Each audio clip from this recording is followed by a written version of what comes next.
Yeah, so we had school for half the day, and then I tried to travel to my other school that I go to, and it was literally impossible. So I went home. And I started going home, and sure enough, I got the call that was like, yeah, everything's canceled. Go home, kids. Be safe.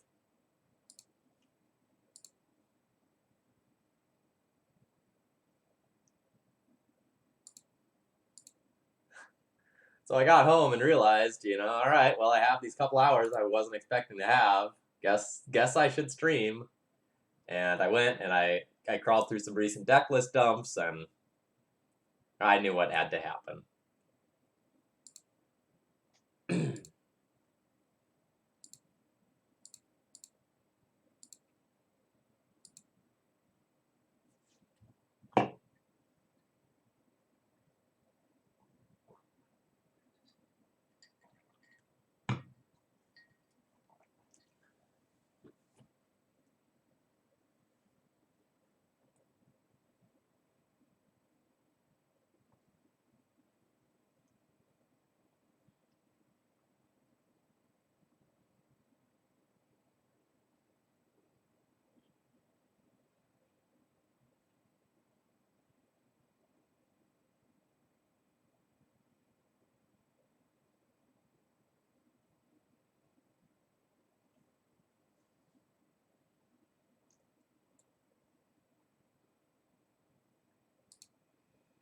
All right, good afternoon, everyone. My name is Phil Gallagher. I run Thraben University, a site dedicated to legacy D&T. Although we're not D&Ting today, we're playing Legacy Slivers.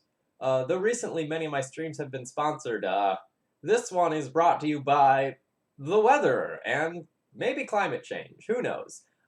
We got some massive flooding here in Roanoke, sort of like out of the middle of nowhere in the middle of the day. Well, not out of the middle of nowhere. Like there's a hurricane, so it kind of makes sense. Um, but we weren't expecting it to be this bad, and here I am with a couple hours of extra time.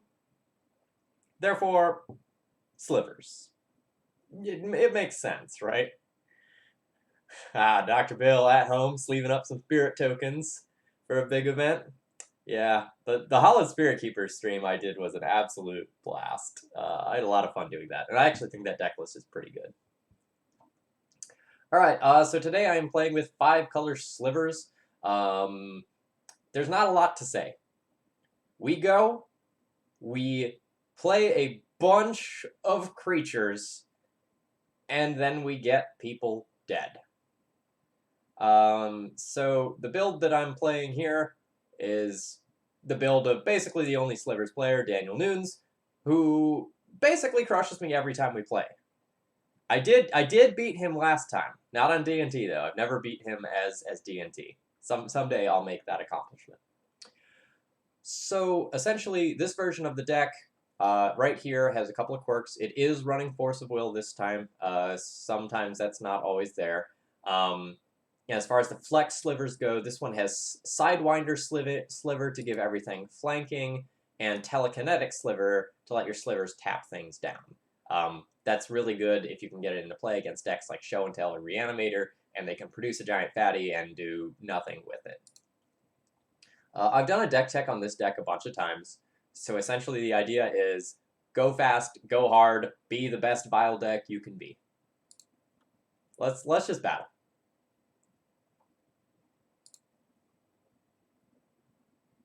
So last night I went 4-1 with Infect. Nick Miller was my guest last night and helped me to play Infect. And that was a lot of fun. I enjoyed it quite a bit.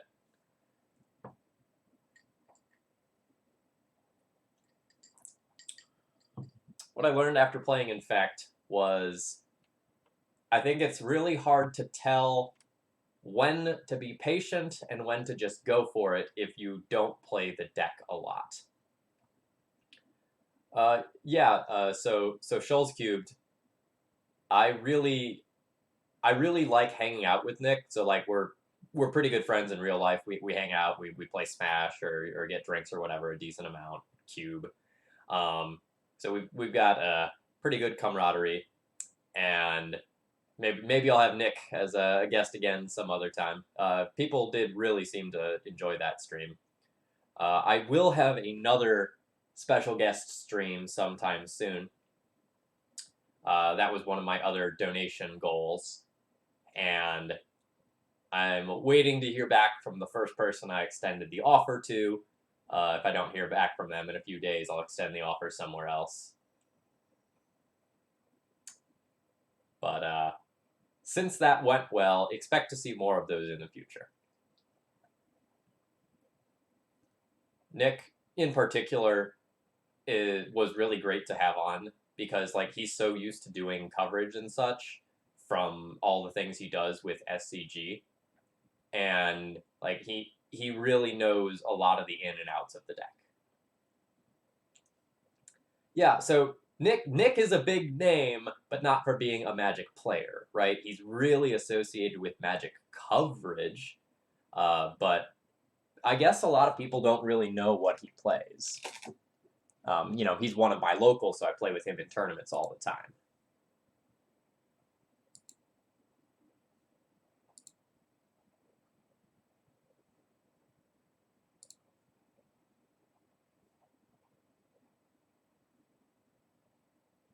Sorry, I just realized I have some settings left over from last night's stream that I need to adjust.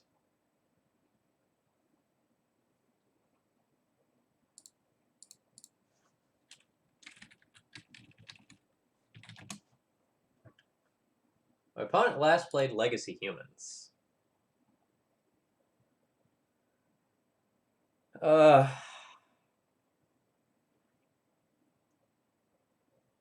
This hand's kind of medium. It's really slow.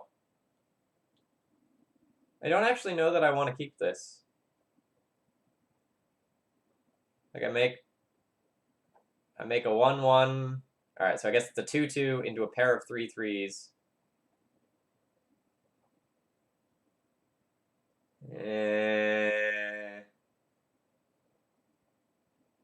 I'm gonna ship this one. Like, my Vile hands are just so good, and something like this is just so much more aggressive. Like, playing a 1/1 into all of those lures is just so much better. I will keep Crystalline Sliver.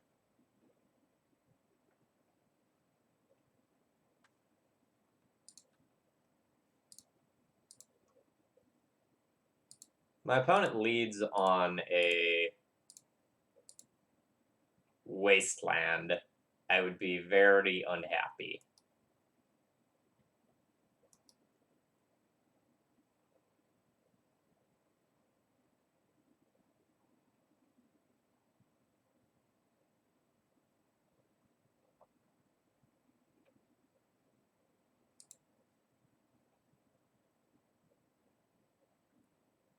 So my opponent could be humans, they could be D&T. I have to like make the choice, do I want to play Crystalline Sliver this turn? And I think the answer is yes.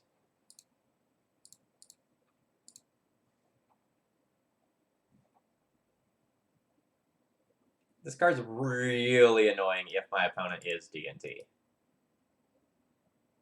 And then over the next 2 turns, I can play out my Lords.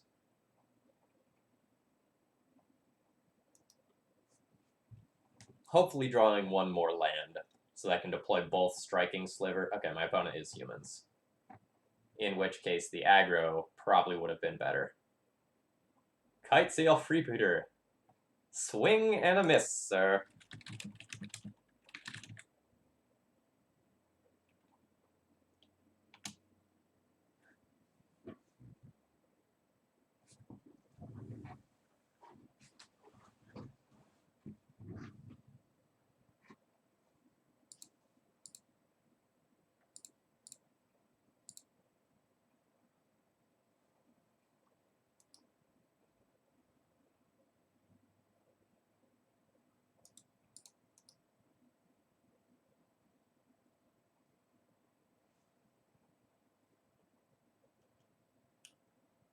So I'm probably most afraid of my opponent putting in, like, a champion and then following up with something like a Legionnaire to like grow their team aggressively.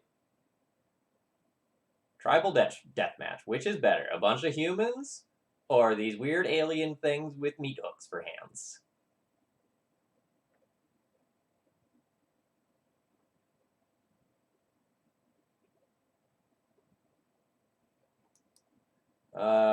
Note, I think my opponent misplayed there. They should have just attacked with Mantis Rider, because the Exalted from Noble Hierarch plus Mantis Rider would mean that they do the same amount of damage very easily.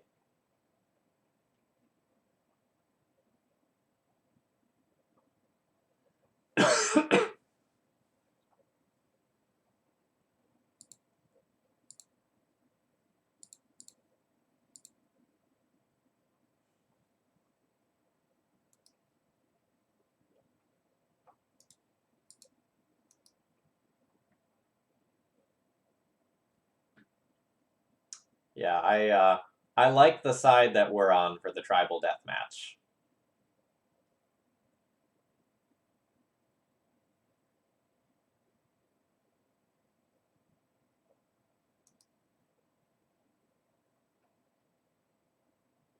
And Sidewinder Sliver is going to be disgusting against my opponent's board.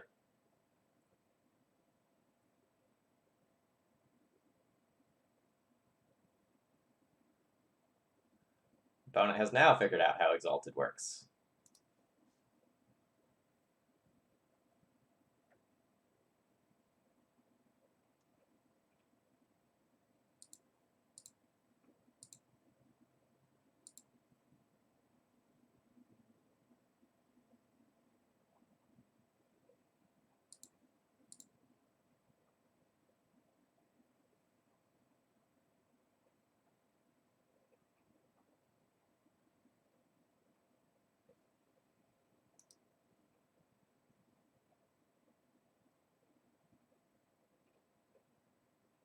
There's probably a technical world where I should actually, like, sit down and think about my decision here with my attack. But I'm pretty sure my opponent is super mega screwed.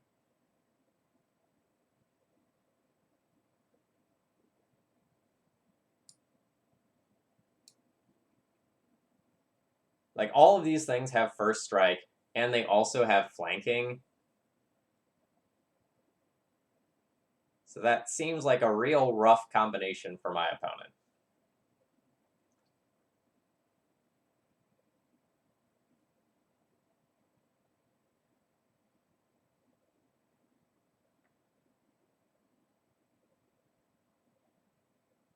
Hello, hello.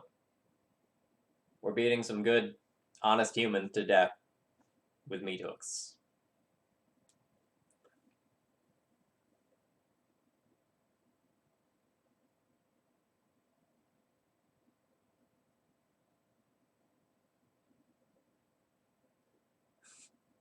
I wonder if my opponent knows how flanking works.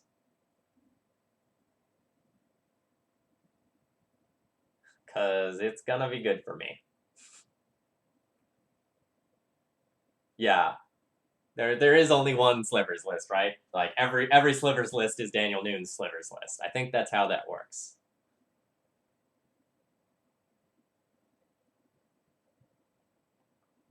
So if my opponent double blocks any of my creatures, like the Sidewinder Sliver Sidewinder Sliver thing triggers twice, which is pretty devastating. Alright. Well, alright, so I'm gonna have some triggers. So I have 3 to divide here. This is going to be a 1-1. This is going to be a 2-2. So I'm going to get both of them unless my opponent protects with Mom. So I guess I'll move this one. No. I'll move that one to the left, so I kill that first.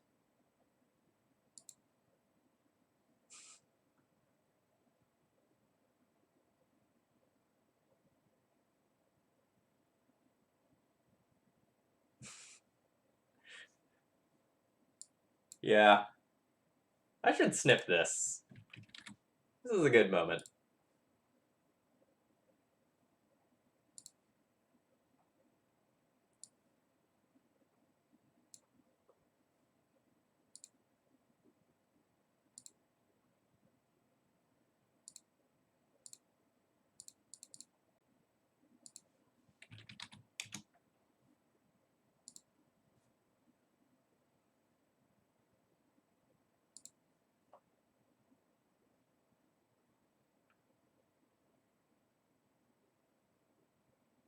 Yeah, so after that, my opponent chump blocked a bunch, and I didn't actually lose any creatures. Yeah, they're done with me.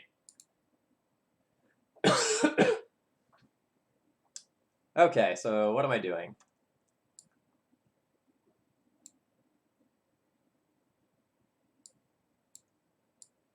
I really just want more bodies.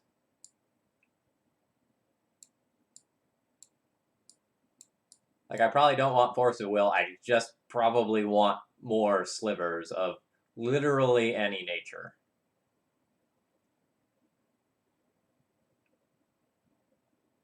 About the only thing I would want to force is an opponent's turn 1 Ether Vial.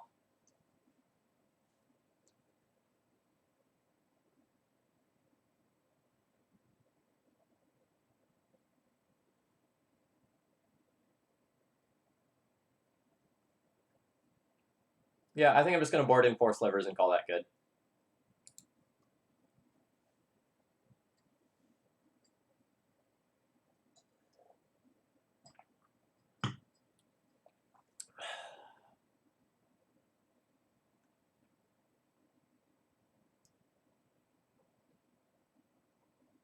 Since I'm on the draw and my opponent has mulliganed, I'm going to keep this. I think this hand is medium. Like, again, the hands that have a 1-drop are just significantly better than the ones that don't. But I have a good chance to draw a 1-drop when I'm on the draw, so I don't think I necessarily want to pitch this one.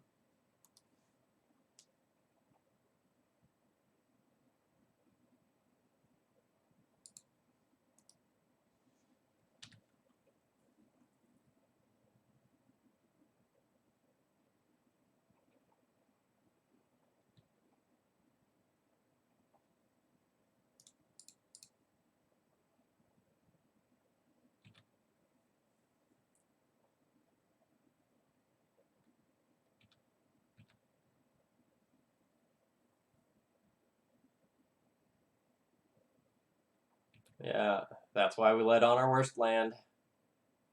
That's fine.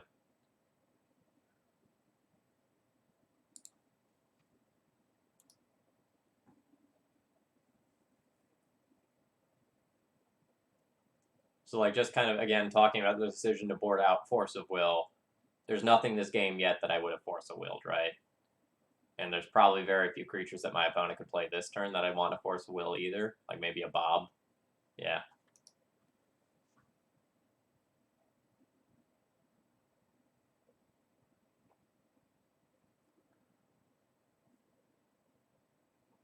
That's a good attack.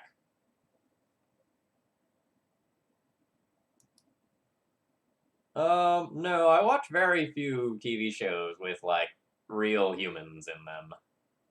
I'm more of an anime person.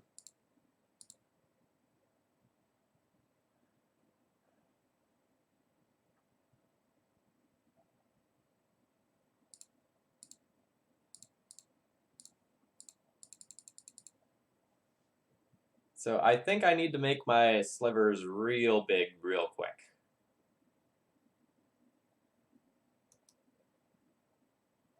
Opponent gets another mom.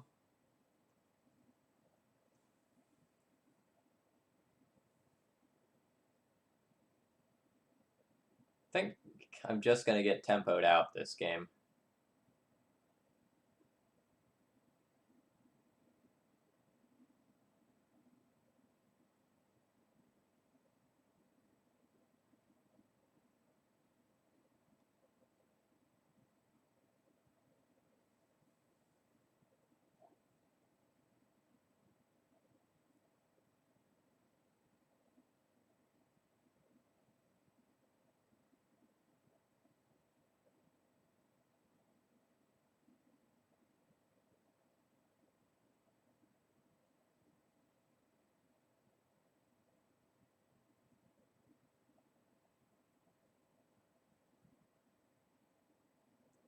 I don't know what my opponent's thinking about.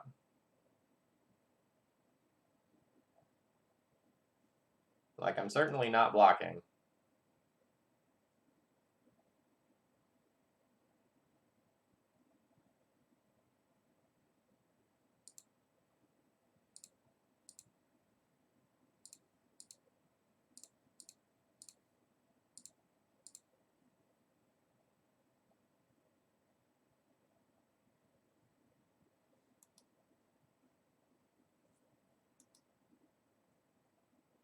Unfortunately, I'm probably going to die pretty quickly to this champion.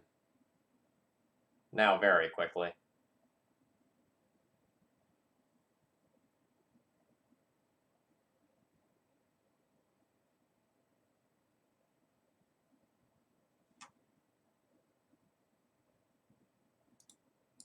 Alright, now I'm too far behind on tempo to possibly recover.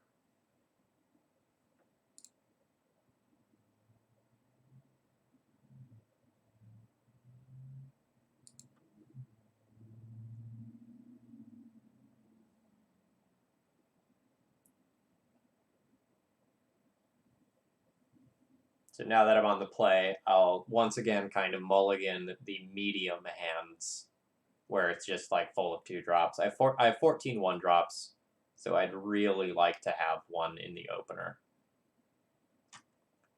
In this matchup in particular, just starting on an Aether Vial is an absurd tempo advantage.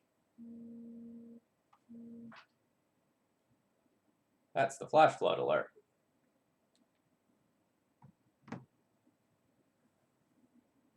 Well, this hand does nothing.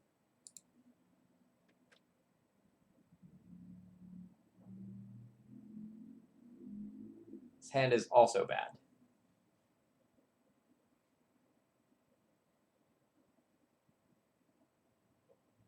No, Shelrama. Actually, it's just like flooding here in Roanoke, so I got the second half of the day off, so I decided to have some fun.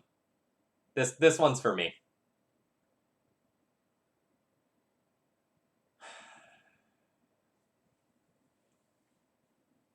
I mean, I guess I keep this one, but it's not great.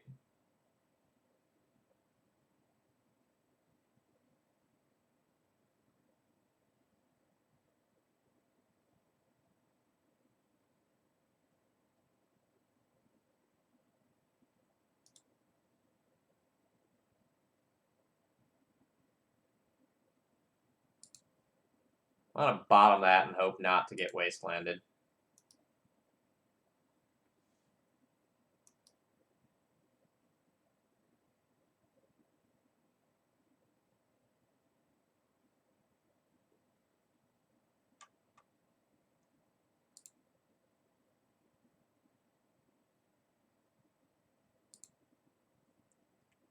Actually, I should cast this first, since I have fewer sources of green than I do of white.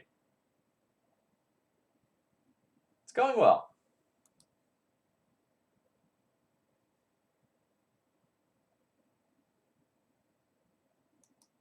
It's just a little wet here in Roanoke right now. Oh, fuck me.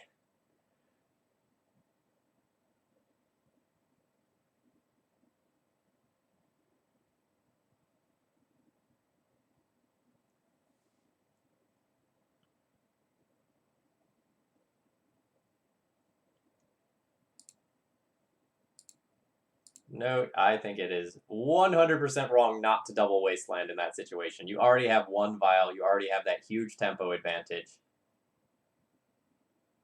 That seems poor.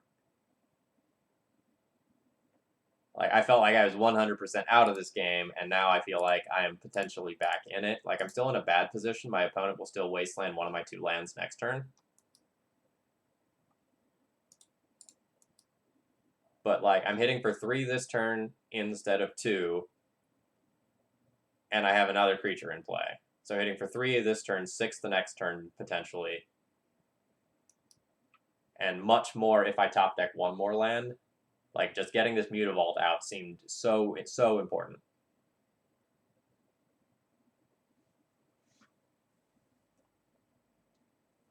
So the funny thing about declaring a major is, like, you declare it, but you change your mind a lot. It's not as set in stone as some of those ceremonies and such might have you believe.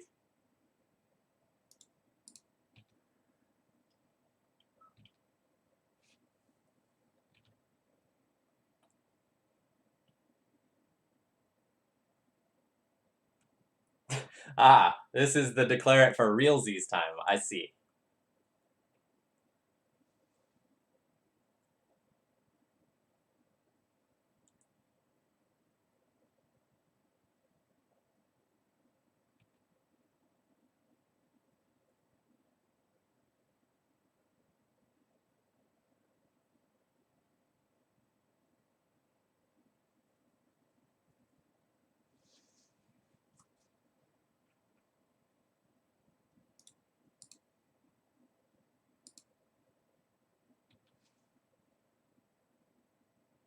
Alright, opponent gets a land, no damage off the Bob.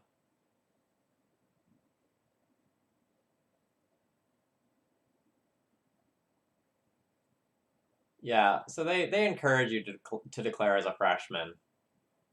But freshmen in college don't know what they're doing yet. A lot of times they think they do, but they don't. I thought I was going to be a biology and environmental science major. I was a biology and classics major.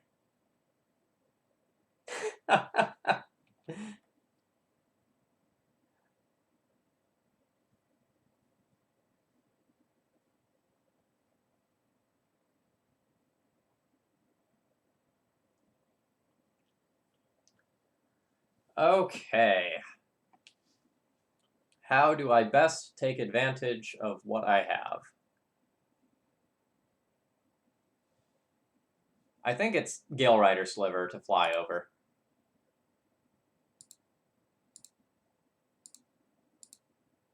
It's not the best use of my mana, but it's the thing that's most likely to push the most damage, since my opponent can only have, what, Mantis Rider to fly?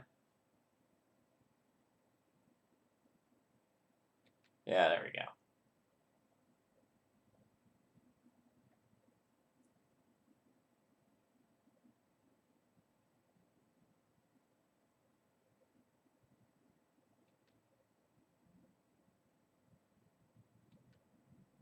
Oh man, if this is a Thalia's Lieutenant, I'm super sad. Yep.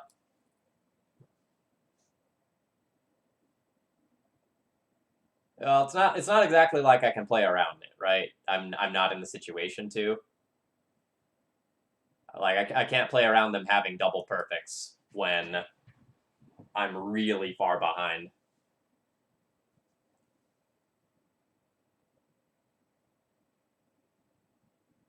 Yeah, Dowtham, that was kind of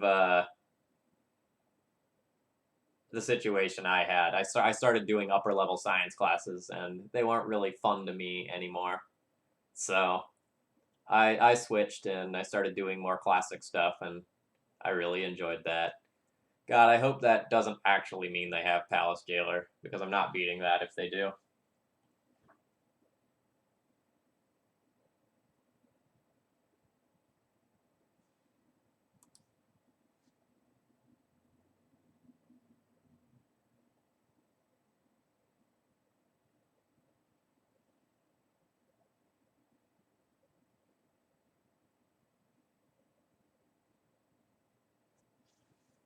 Alright, so I can animate Mutavault, swing in, hit my opponent for 5, and then kind of hope that their Bob kills them. How much damage am I facing down? 4, 7, 8, 9, 10. It's either that or play Striking Sliver and try to go on the defensive, which I don't think works.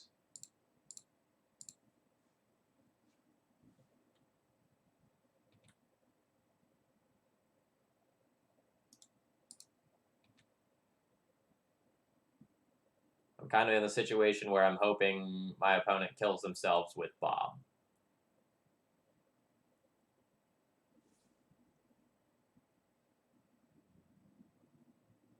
Yeah, it's a weird pseudo mirror.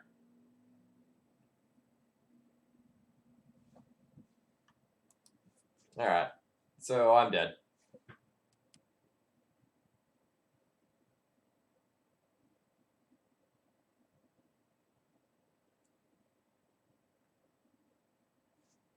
Ooh, wow, hostage taker too. That's a good level, agreed.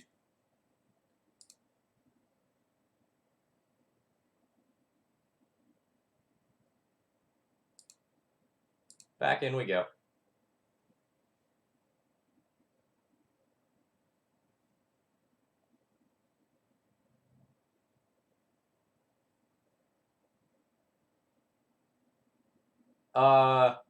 The current trend is me probably not going to EW.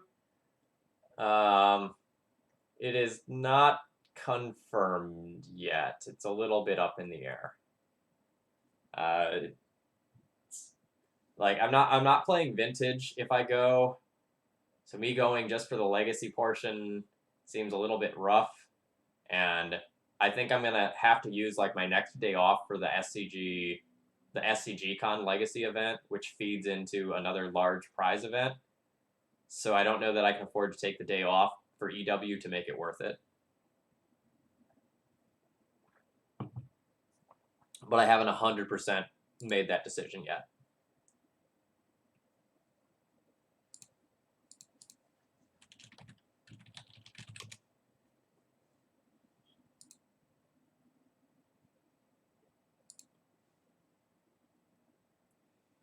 Well, this hand's bad.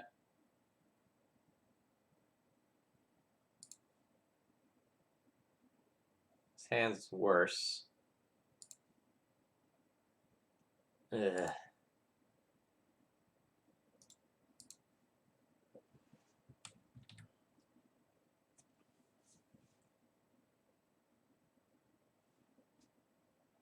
God, fucking fish people.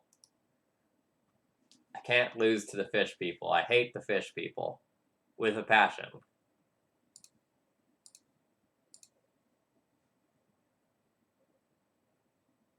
I want to mold a 5 against the fish people. So that's not good for me.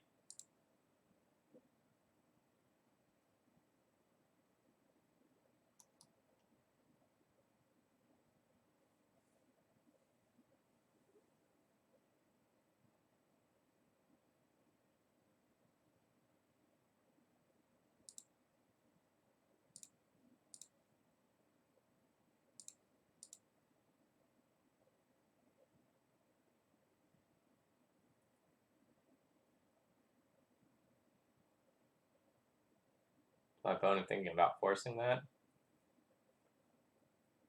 I would be okay with that. I'm just about out of gas anyway. This vial isn't likely to do anything this game. Anything of note, anyway.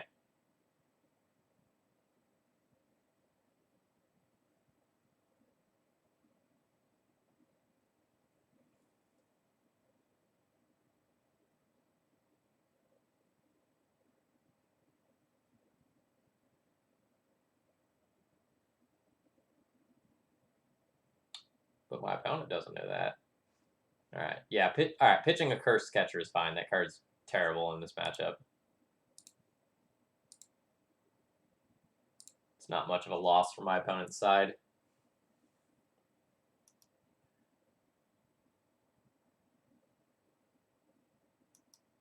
So I know my opponent has an island. So the Mutavault can crash in there, probably for 3, assuming my opponent has a Lord.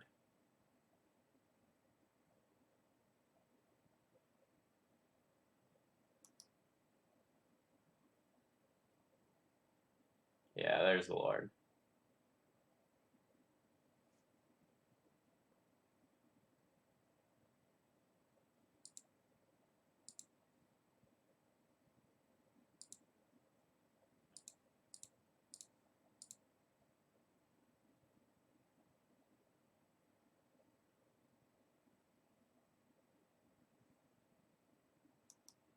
So I don't think I'm blocking a 2/2 if one attacks in this next turn cycle.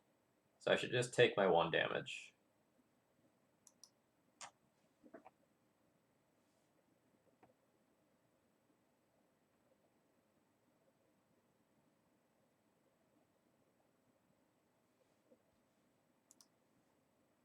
So now I'm hoping to draw a Lord so that I can continue this race reasonably. That is not the Lord I am looking for.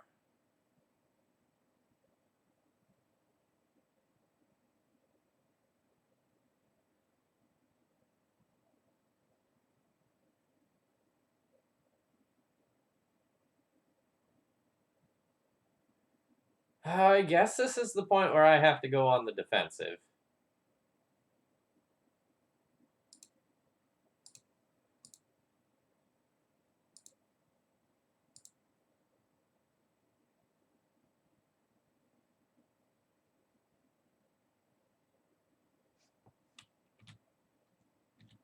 And if my opponent attacks in with stuff, I can gang block. And hope that does something.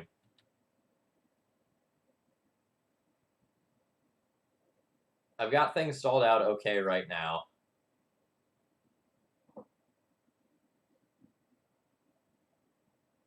Merfolk's not playable, chat. Don't give them any ideas.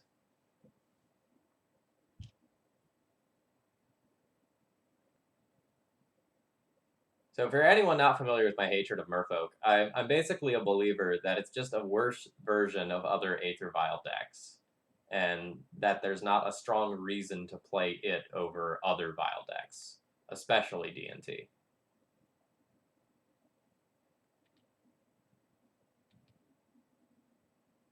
Hey! Look at me. I'm the aggressor now.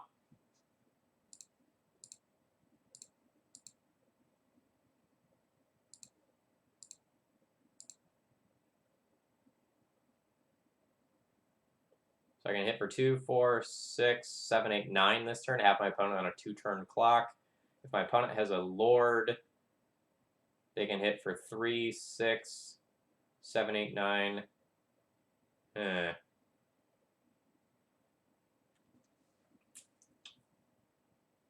I guess I still would have Sinew Sliver to block and prevent lethal.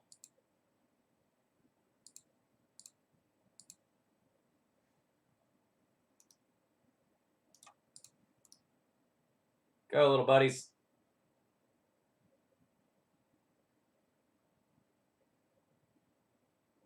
Alright, no Lord for my opponent there, which is good for me.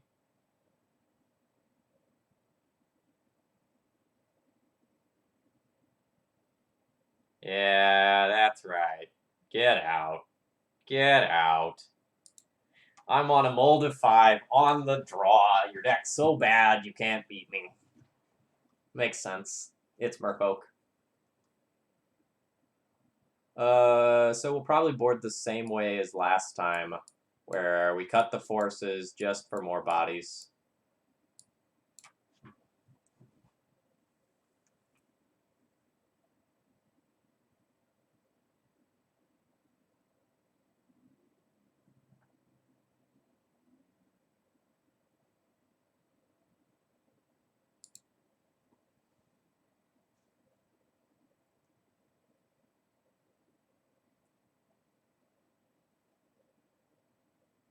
I won't play Merfolk. Someone has to bribe me for that. This hand's medium. Like, it's a double Aether Vial hand, unfortunately. But if my opponent still has, like, Dazes and stuff in their deck, or, like, maybe Spell Pierces, and I just, like, eat some of their early turns doing this, it'll be fine.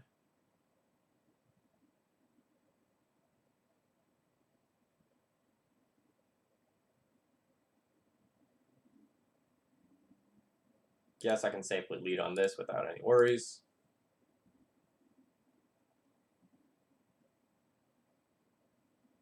Oh, like, I know my hatred for Merfolk sooner or later is going to lead to someone, like, donating to make me play Merfolk. Like, I am aware.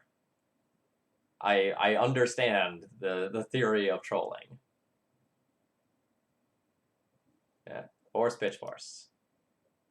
Deal. I'll do the same thing again next turn.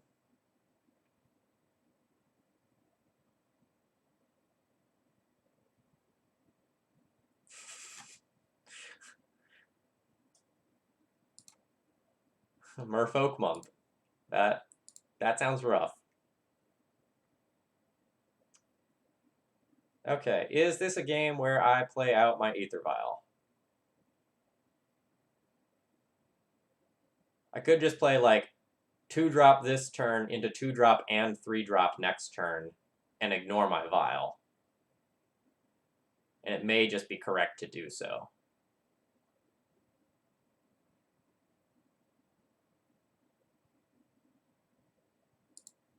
I think it is.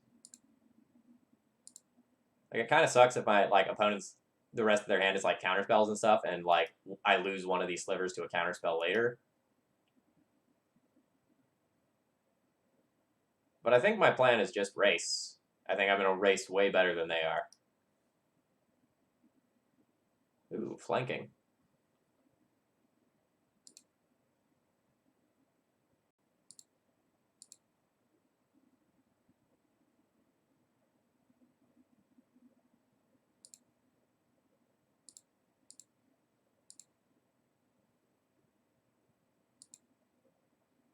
I watched about half of that stream live. That was some of the most head-hurting magic I've ever seen.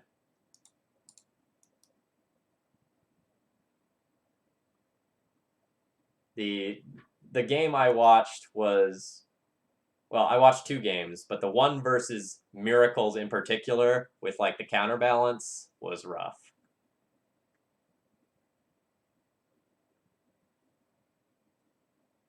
This is 8 followed by 12, so that will kill me in 2 turns.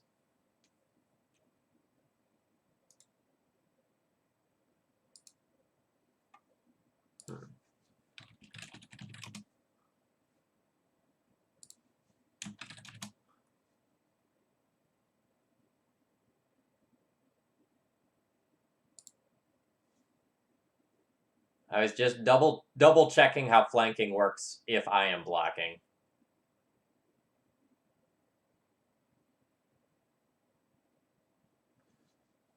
I don't think I want to trade 2 for 1 here.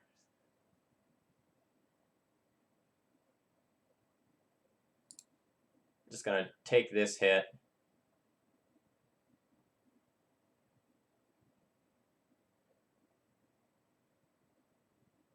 And take over the game with Telekinetic Sliver.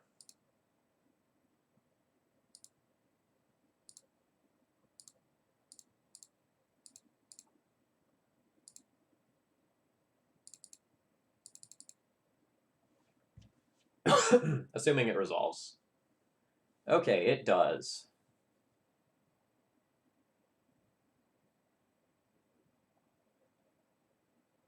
So I can just tap down all of my opponent's creatures this turn, and then start attacking with 1 creature a turn after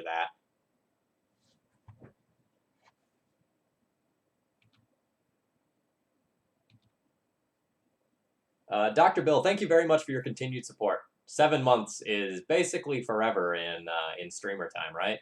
Pretty sure. And yes, I agree. Telekinetic Sliver is pretty messed up.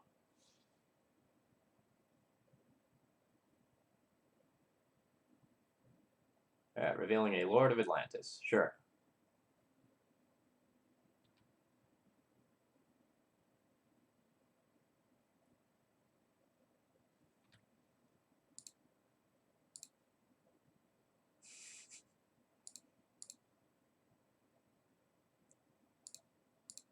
Everything is better Rishadenport.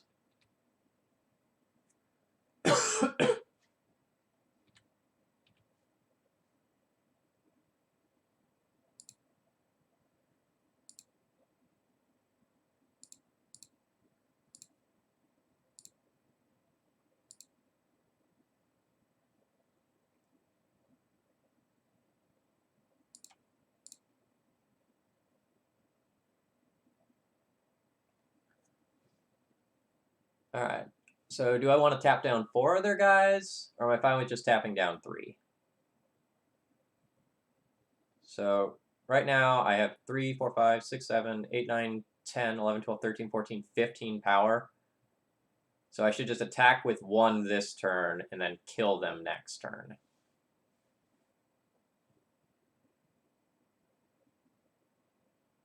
Three, 6, 9, 10, 11, 12, 13, 14, 15. Yeah, so I'll attack with 1. And then tap down 3 Merfolk. Take 1 hit for 4. And finish them.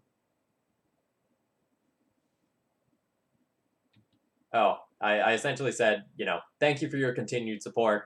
7 months is basically forever in streamer time. That means you've been with me more or less from the very beginning. So thank you for that.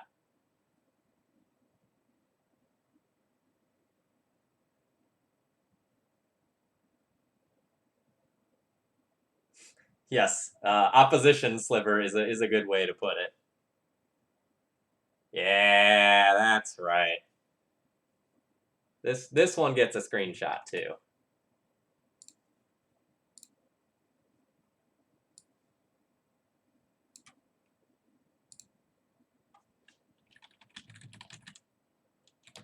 Opposition sliver.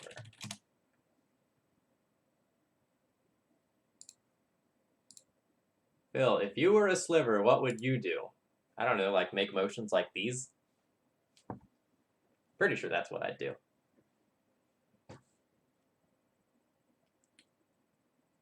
Flicker sliver equals Phil.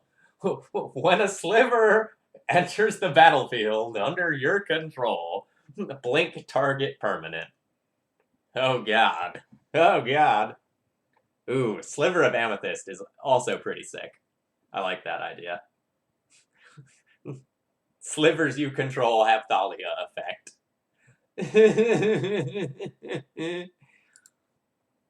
Alright, so we're probably playing against Miracles. I'd really like a Vial or a Cavern.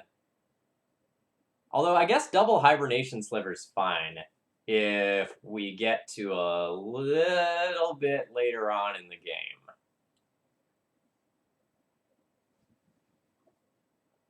I want to keep this.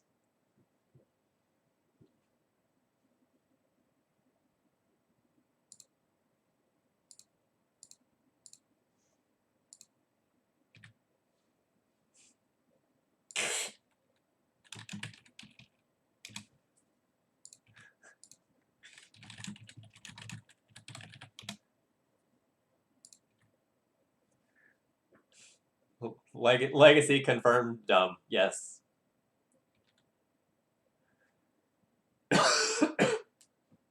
Yeah, we've got flanking. Take that, Snapcaster Mage.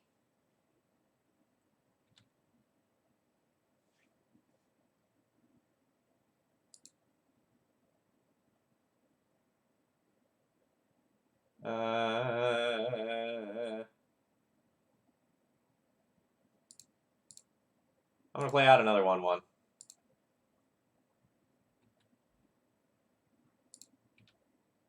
I don't think I'm anywhere near danger of Terminus time, given that I have Force of Will plus double Hibernation Sliver.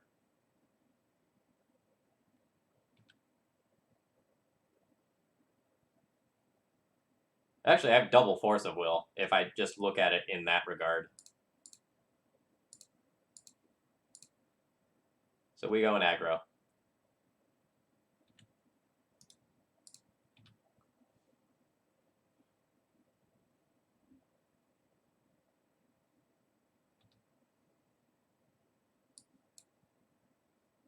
Oh, look, a Terminus. It's a surprise.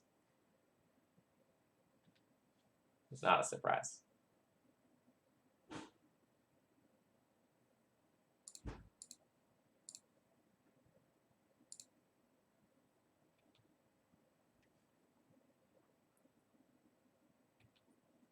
Hey, Julian.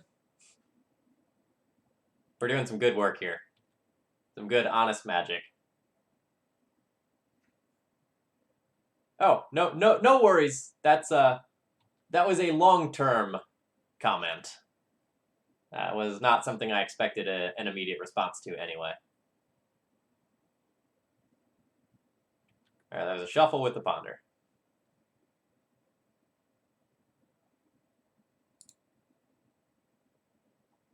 It's the newly controlled one. It is the newly controlled one. All right.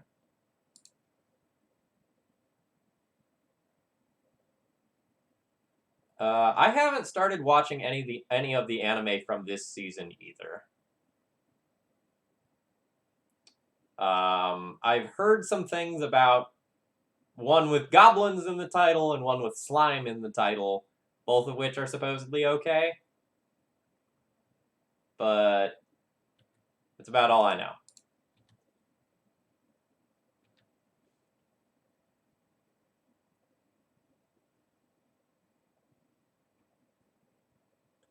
Yeah, that can happen. So if I let that happen, my opponent takes 4 this turn. It goes to 9. If I just aggressively force this,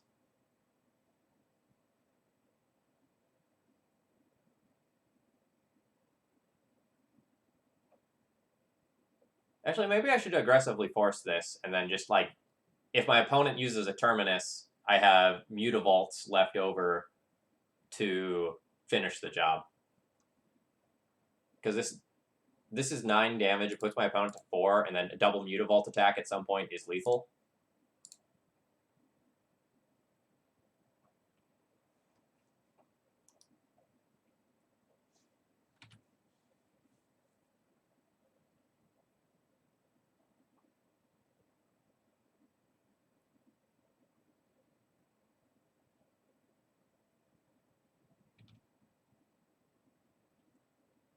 Alright.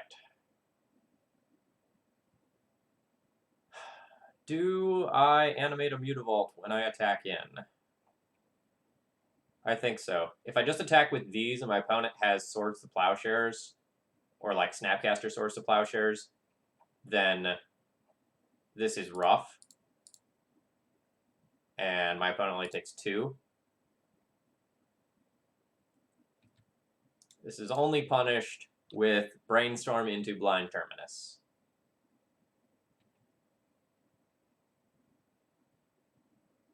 Well, if they had Snapcaster Mage, they couldn't have done that earlier than this, right?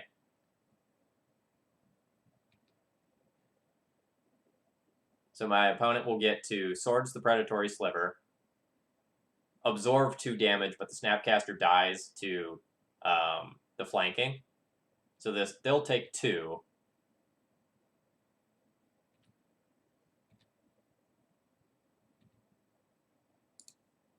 And then I get to resolve an Ether Vial here.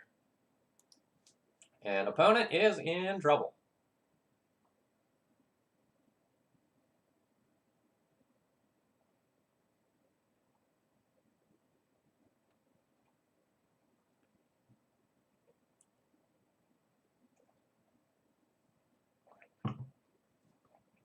All right.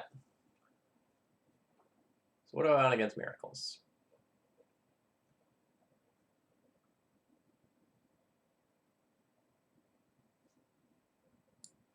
Harmonic Sliver for back to basics seems fine. Telekinetic Sliver to turn every sliver into Rashadan Port sounds fun to me. Maybe not good, but fun. Chalice of the Void seems fine. Pithing Needle for Jace seems fine. So this is the pile of stuff that I'd consider.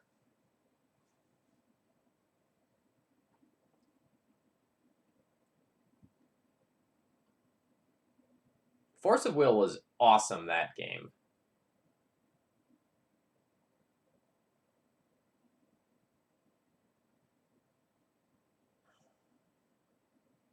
I don't know what role I'm supposed to take. Like, I don't know if I'm supposed to try to, like,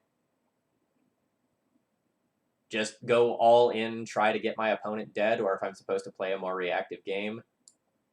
My gut inclination says that Force of Will is not awesome. My gut also says that boarding in Chalice and Pithing Needle at the same time is not good.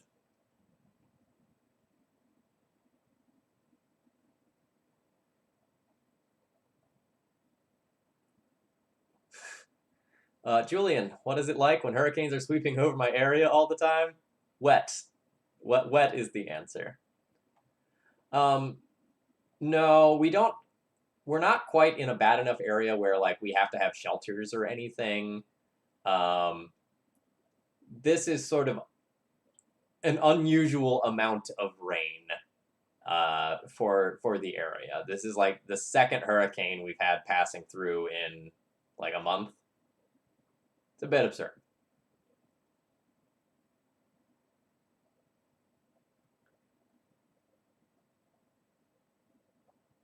DNT24, thank you very much for your continued support. So most of the time, unless you're actually in like the worst parts of the hurricane, actually maybe I'm supposed to keep this in for mentor tokens. Unless you're in like the very worst part of the hurricane, like you just get a crap ton of wind and rain for 2 or 3 days.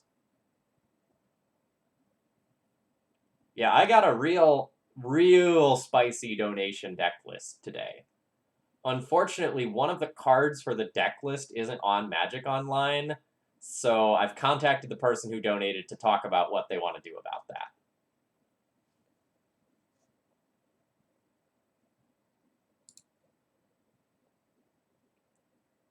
Yeah. So when I say hurricanes for me, I'm referring to hurricanes for people who live sort of in the northern parts. Well, what would be considered like the mid-Atlantic, I guess.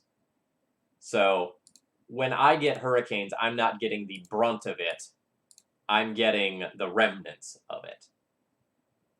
And for me, that means a lot of rain, a lot of wind, and people like flocking to the store at all hours of the day in order to get bread and milk.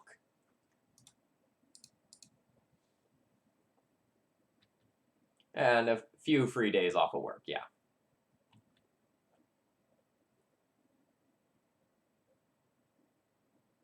Containment Priest. Alright, that ain't bad.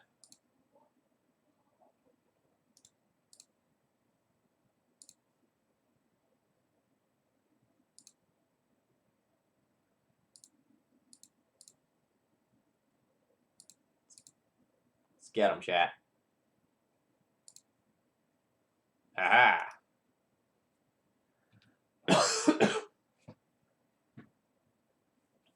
I don't think I played Sliver with Chalice before. But the Sliver Cavern of Souls Chalice combination is strong.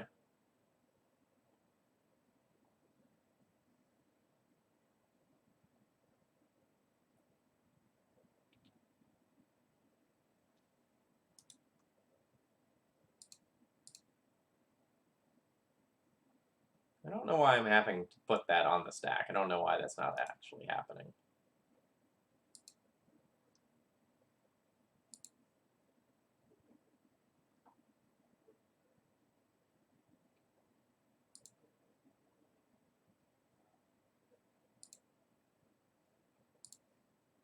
Alright, so I think I want to play a Predatory Sliver first.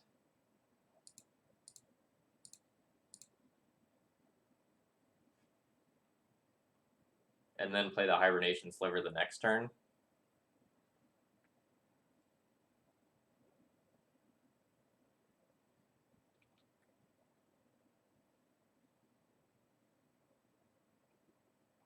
My opponent can't source the Plowshares or anything like that. So this holds the Containment Priest back unless they're willing to trade. And I would take that trade in a heartbeat. Yeah, why am I having to do this?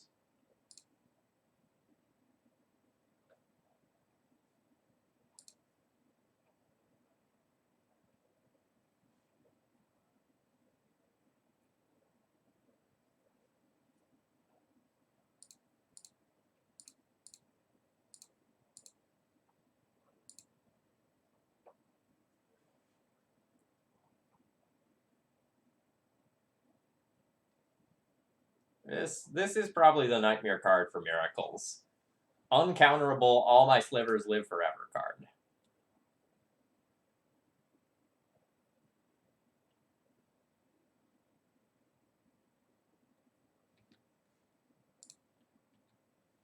Note, 100% willing to trade this creature.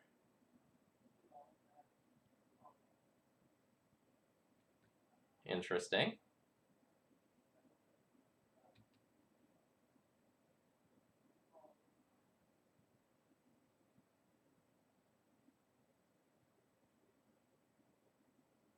I can return this.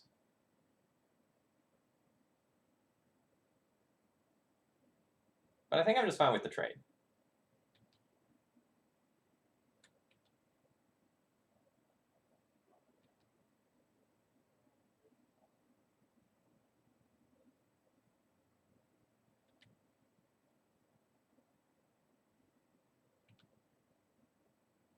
Yeah. I do not understand why I have to keep putting this on the stack. It should go on the stack automatically. I'm auto-yielding to it.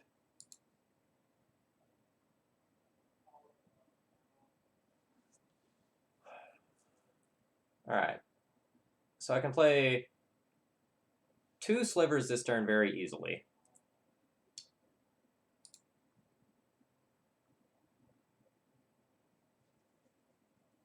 It's sort of awkward, though, because I have to, if I play a 1-drop, I have to use my Cavern.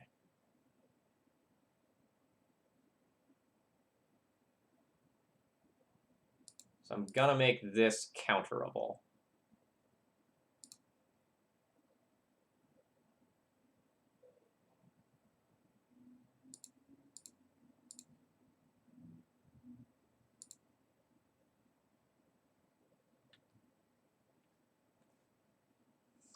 I ignore my own chalices.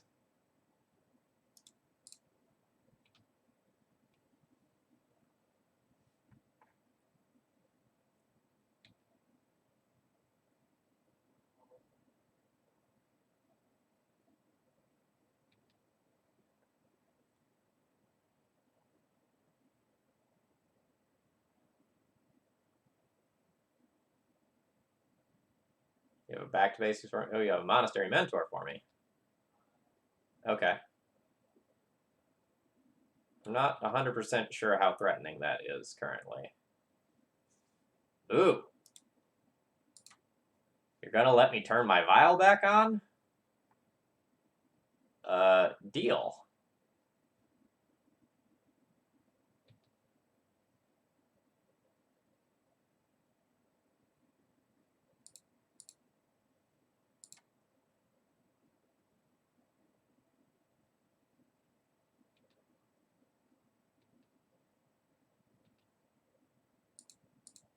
There's a world where that does mean second containment priest.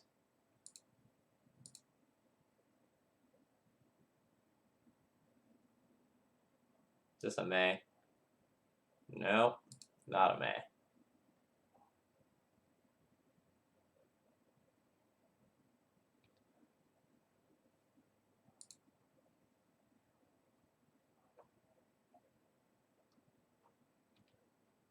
So I'm gonna leave that at 2. Awesome. Awesome, awesome, awesome, awesome.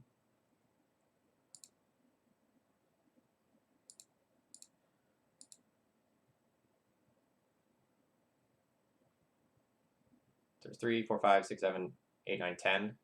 Or no, 3, 6, 7, yeah, 10 damage this turn. And Crystal and Sliver to pick everything off.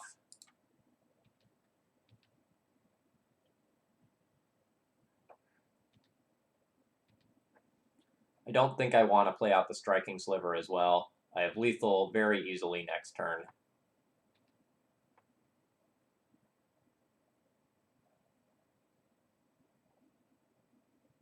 Naturally Miracled Terminus. Rough.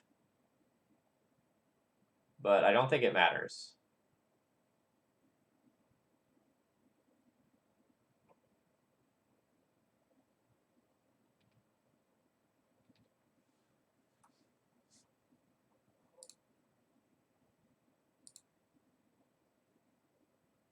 So I'll return this.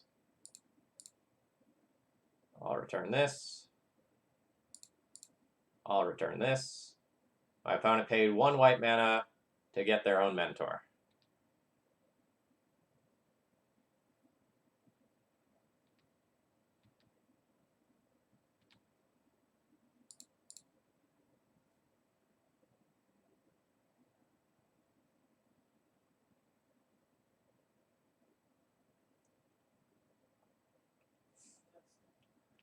That was savage.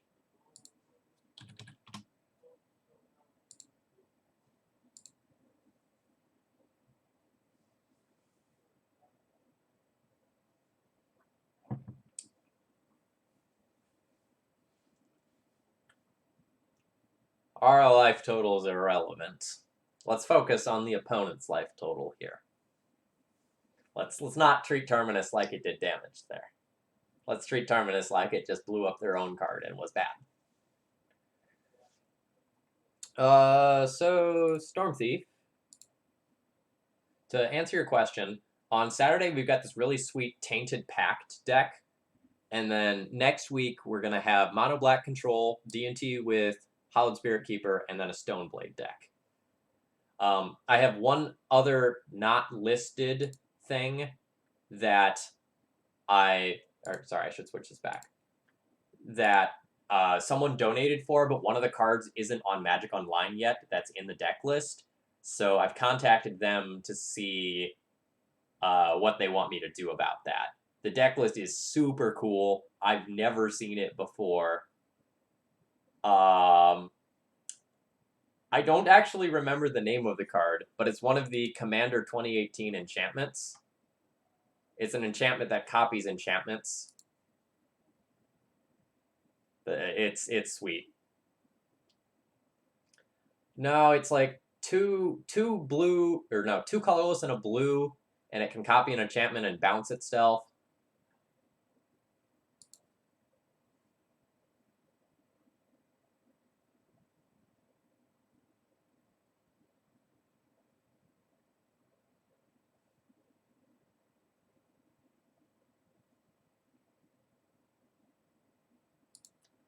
Yeah, it's like Estrids, and then one of the common enchantment names.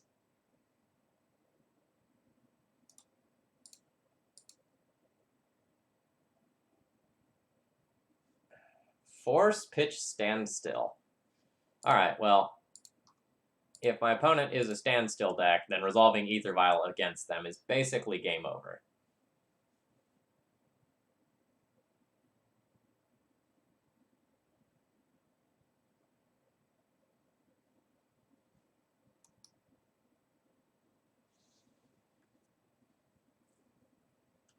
Also really glad I just didn't like F6 through my chance to counter that.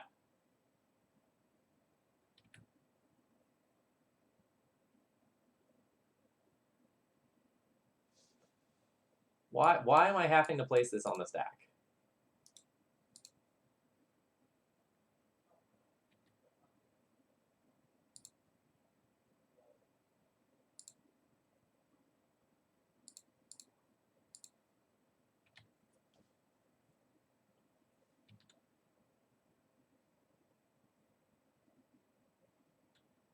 Swamp.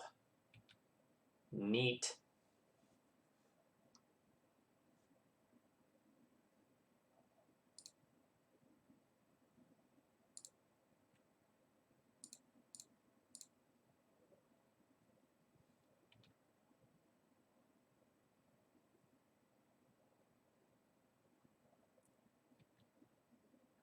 Yeah, but the donation deck list I got had like cartouches and all sorts of like super interesting cards that I've like never seeing Legacy play.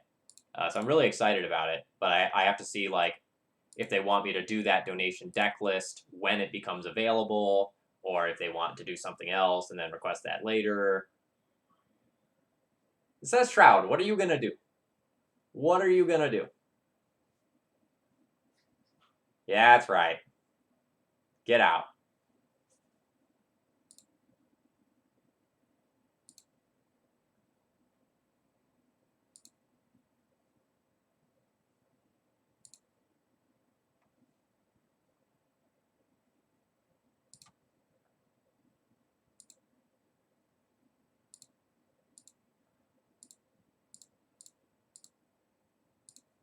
We're going to like hyper aggro here.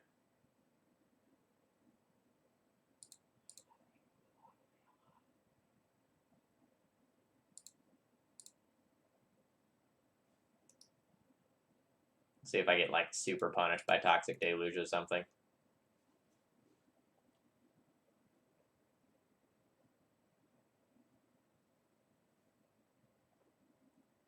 But Toxic Deluge is basically only an out in this next turn, because after that I whack for my opponent to 10, and assuming they have to fetch to get another land, they're just dead.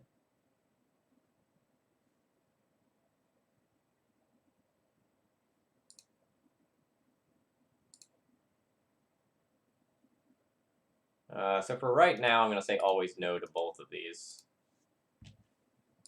just because like leaving it at 1 and 2 gives me a great number of options. This is 4, 7, 10.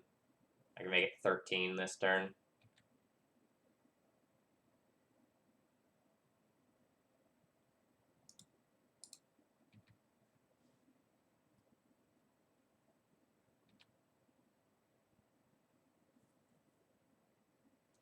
Do I want to just hit for 3 more here? Does that literally shut off Deluge as an out? If I make it into 13, yeah.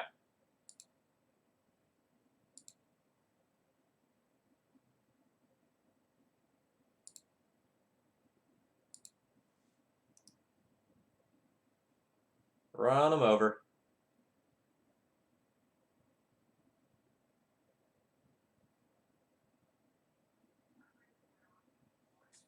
Whee! Okay, so we know my opponent is playing Standstill because they pitched the Standstill to Force of Will. So I can bring in Harmonic Sliver and vial that in to destroy it. So that's neat. Telekinetic Sliver seems awesome. I don't know what my opponent's removal suite looks like to know whether or not Chalice of the Void is good. I don't know if they have like a high density of both 1 and 2s with things like Fatal Push and Abrupt Decay and Assassin's Trophy. I would also consider Pithing Needle. I probably don't want Force of Will here.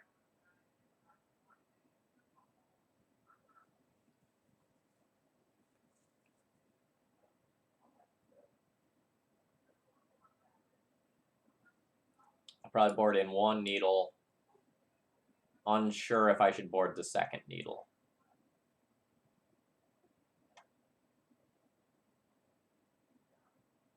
I go with no. It does shut off Manlands and Jace, though.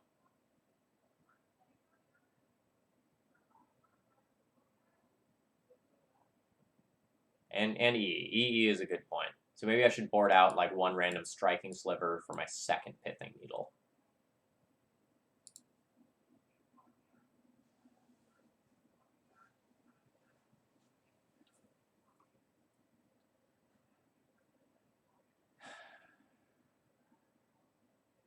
This isn't a super impressive hand.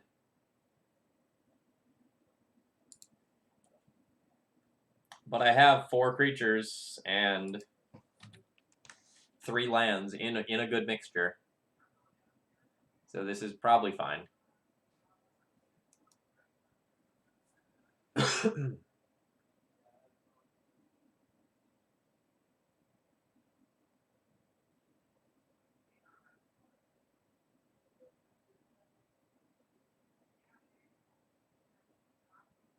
Look, I'm playing a 5-color deck.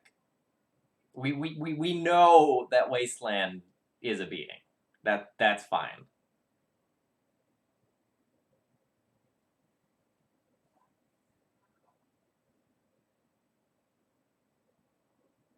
Like, the good thing is that my opponent probably can't clock me very quickly, so if they do Wasteland me, it probably doesn't matter all that much.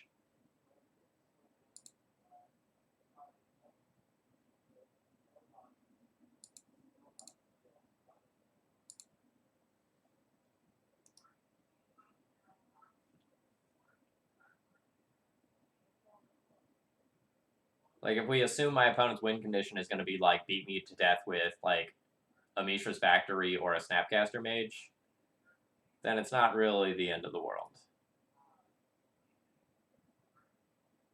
That's real good. So none of my stuff is going to add additional power to this attack, so I can just make this attack safely now. And my opponent has lost connection to the game.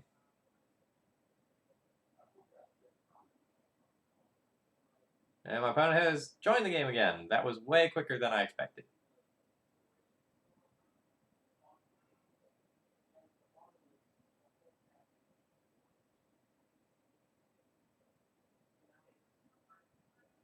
No, we're playing against Standstill.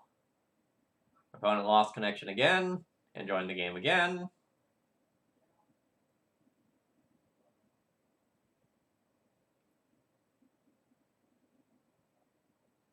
Yeah, so if my opponent's like if my opponent sticks a standstill, I don't know that I actually do anything about that. I don't know if I literally ever cast a spell because I have both Sliver Hive and Mutavault. So that seems sweet for me, actually.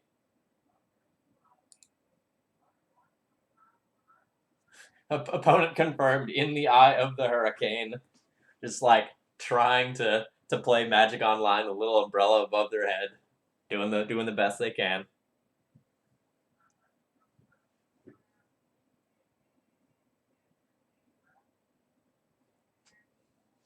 All right, so chat. Assuming this pattern continues, what questions do you have for me? What do you want to talk about? We probably have a couple of minutes here and there.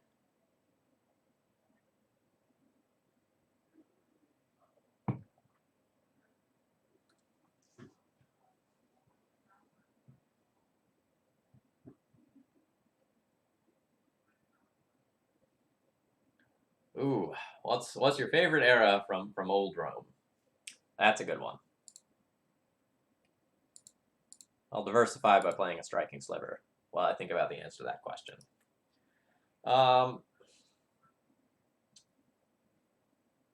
So I really dislike Augustus, mostly because he exiled Ovid. But more generally speaking, there was a lot of sweet poetry being written. Oh, God, EE for one is savage. There was a lot of great poetry being written in that time. Like, that's around the time where you get, like, Virgil and Ovid, and you get, like, all those elegiac authors. So I would say that has a lot of my favorite authors.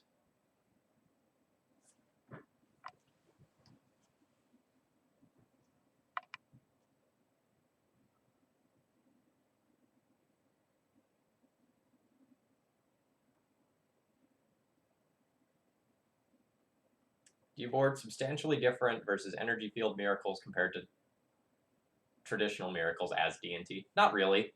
Like, most of the cards that are good against one are good against the other. Like, if you have more things that can interact with enchantments, like if you're playing like a random disenchant or Leonin Relic Order or something like that, there's sometimes where those don't come in versus regular miracles, but they would certainly come in versus Rip Helm Energy Field miracles.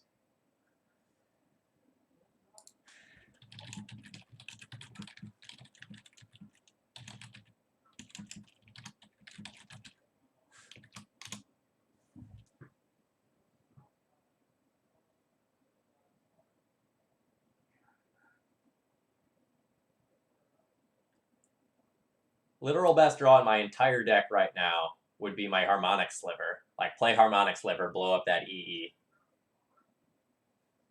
Are you excited for Red Dead Redemption 2? No, I actually don't play too many video games other than Magic Online. And a lot of the ones that I do play are actually, like, party games.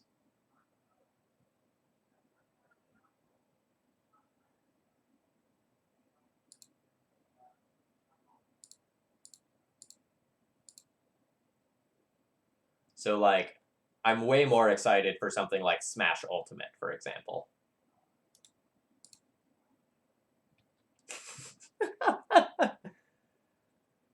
Yeah, I actually played the new Mario Party for the first time last weekend. You know, got together, hung out with some friends on, I don't know, it's like a Thursday or Friday night or something. No, I guess it was Sunday. Yeah, on Sunday, and we played three 10 round games, and it was really fun.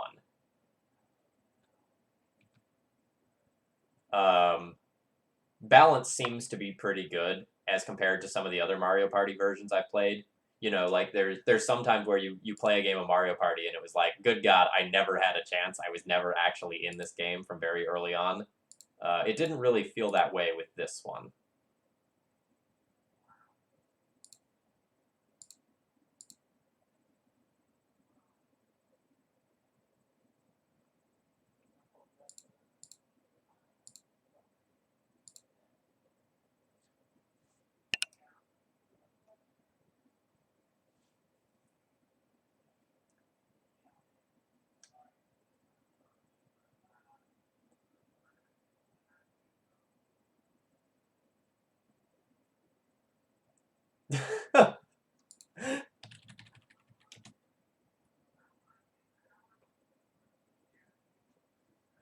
So my opponent says, sorry, I have a joint account, and the other guy is trying to log in, and it keeps crashing him off of the account.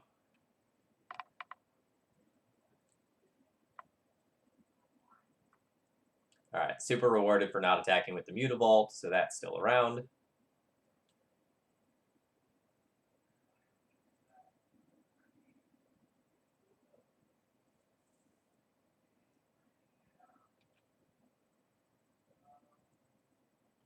Alright, how much is it? 5 and tap for Sliver Hive? Yeah.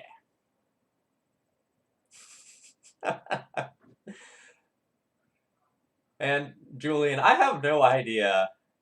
Oh, geez, Deed. Deed can get lands, right?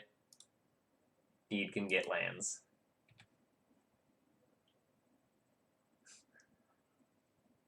Who needs to draw cards? Yeah, Julian, I have no idea how any of America makes sense anymore. None of it.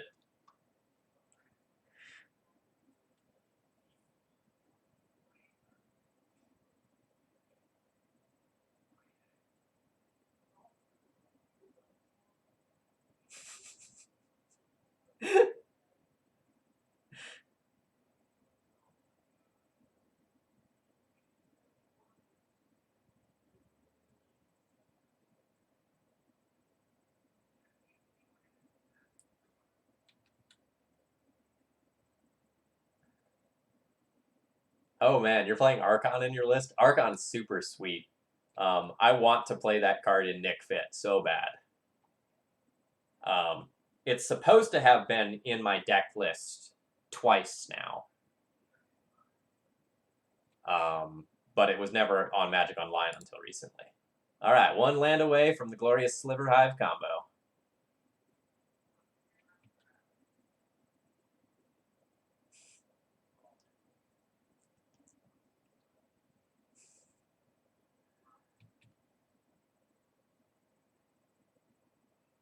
Yeah, we're kind of a joke right now.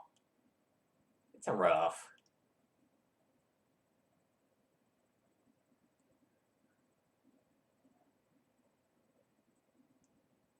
Alright, so there's Life from the Loam in there. They're going to get 2 lands.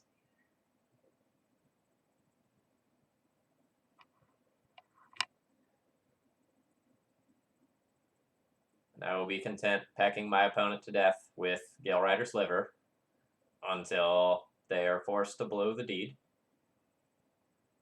If they keep using those fetch lands again and again and again, I won't need to do that much more damage.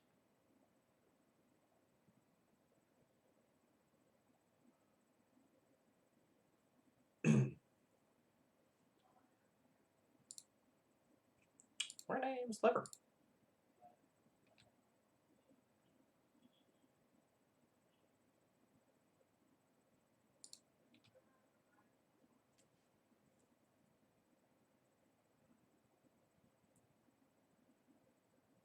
This is the first time I've played Slivers, and I'm actually going to get to activate Sliver Hive. That's never happened before. So, exciting day for me.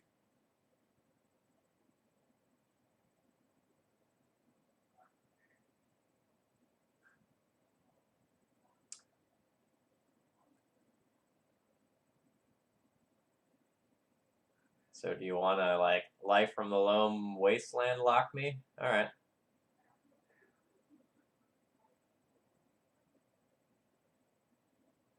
Well, that's good and all. But is it good enough?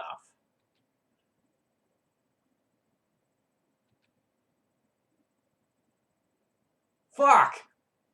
Ancient Ziggurat, you scumbag! No! No! Alright. So be it.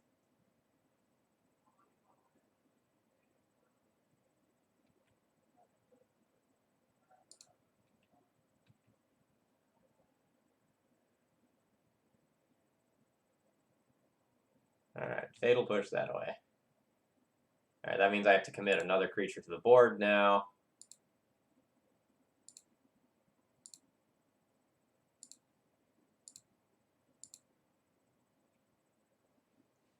It maybe should have been the Sidewinder Sliver. But this forces them to hold up more mana for Deed or just crack Deed. If I can get them to crack the Deed, then I'm still very live for this game. If my opponent just, like, keeps Life from the Loam Wastelanding, they're not actually drawing into more removal. Although, I guess Predatory Sliver is just walled by Mishra's Factory stuff.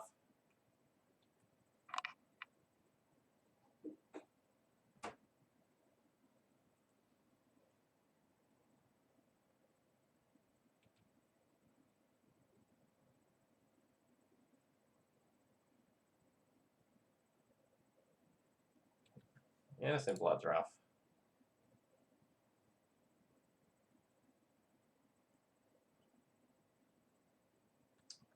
Alright, so let's draw Harmonic Sliver.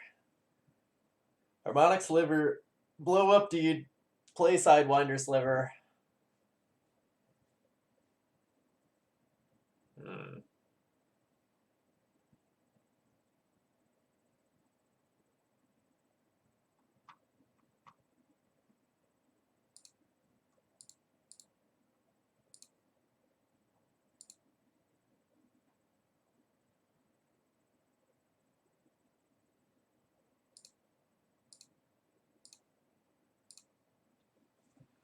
Alright, so I'm going to offer my opponent the 2-for-1 for the Deed, see if they'll take it.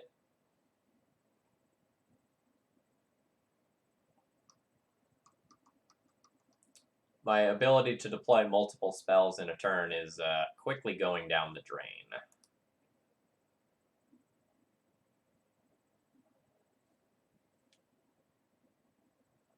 So I don't think I'm going to concede this game, even if I'm at the point of despair, because I think there's a lot to be gained from seeing what my opponent dredges with Life from the Loam.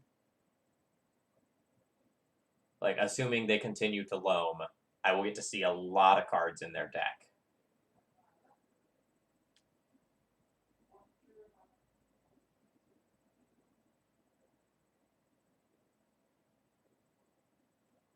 Like, there's a lot of information to be gained. Like, do they still have Standstill in the deck? Are there Planeswalkers here? You know, are there both decays and trophies? Are there just trophies? There's stuff to be learned.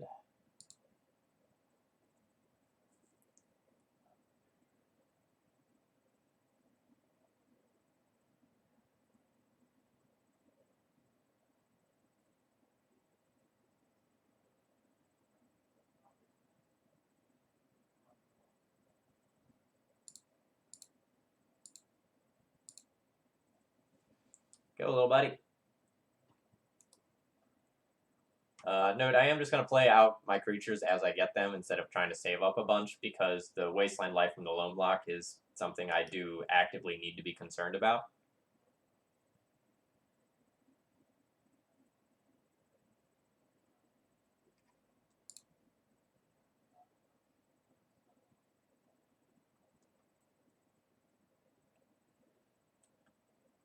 We don't know their hand. So, like, I don't know, like, how confident they are in what they're doing.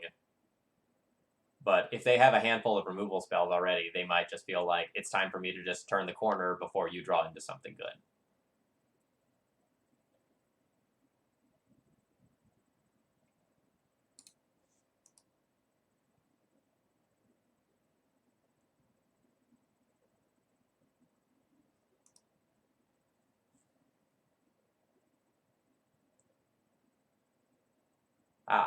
Quad Mishra's Factory makes a lot of sense for the beatdown plan.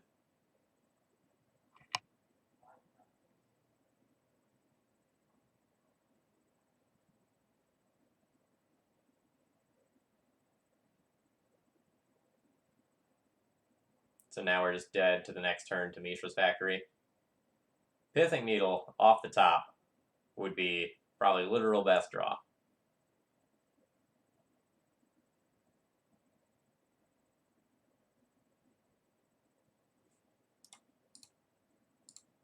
Rats. So if I don't have both Pithing Needles in, they're both coming in now. They were both in. Okay. So they showed me that they also have a Life from the Loam package, but there's probably only one or two of those, so I probably actually don't want to board in something like Leyline. And I think the way I've boarded it is probably fine.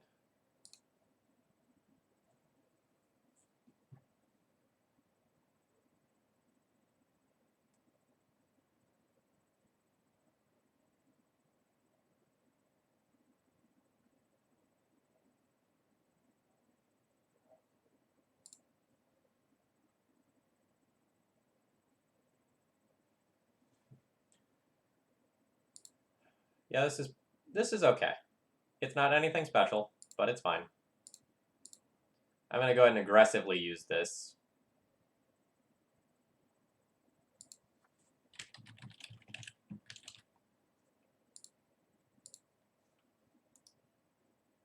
Since I don't have another one-drop play, it's fine to do so.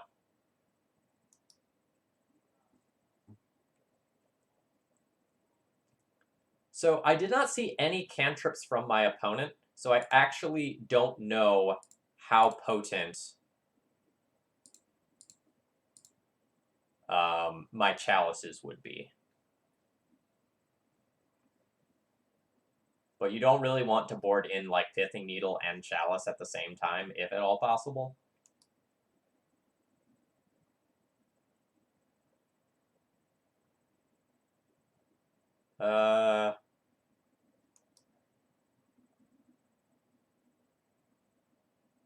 I don't...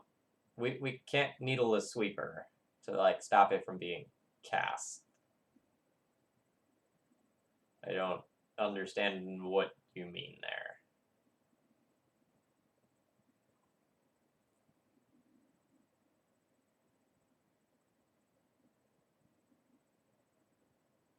Oh, that's right. We did see one brainstorm. Yes, the Daniel Noon special. I got off of work early, unexpectedly, and this is what I wanted to do.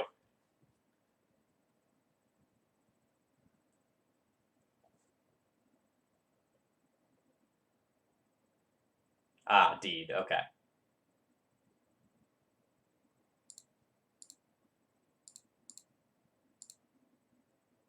So I guess one reason not to play out my needle is that it makes Harmonic Sliver a little awkward.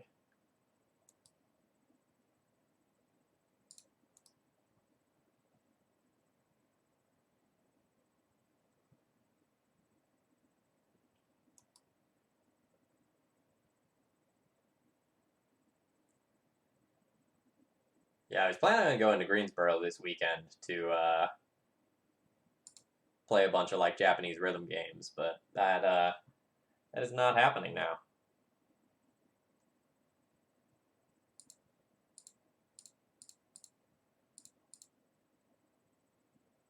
I mean, the Pithing Needle on the factory is looking pretty sick right now.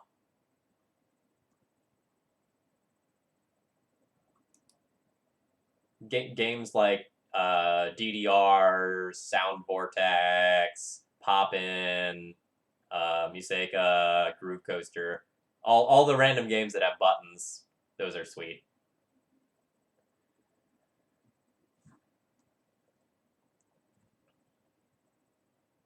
Okay, so how do I want to do this turn?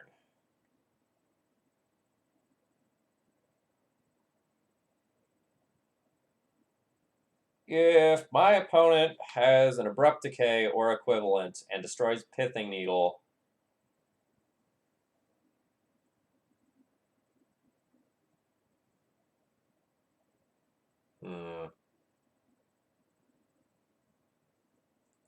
it'd be awkward.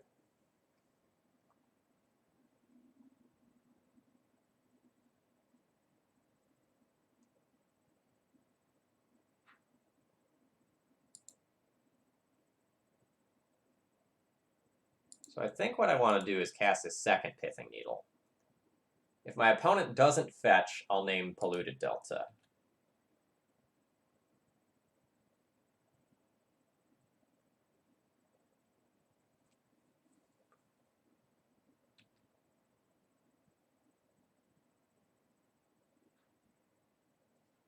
Alright. I'm pretty tempted to just double down on Mishra's Factory. Because this feels like a decay setup, right? So if I double down, then they need Pernicious Deed or EE to sweep this. And I can't just get blown out via one Abrupt Decay or Assassin's Trophy right here. This is a little bit of a weird line.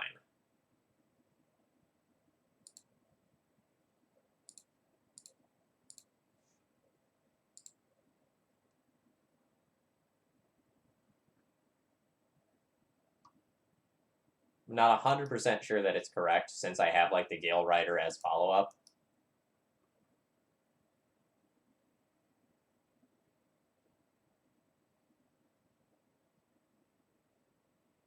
All right, push, so it's irrelevant.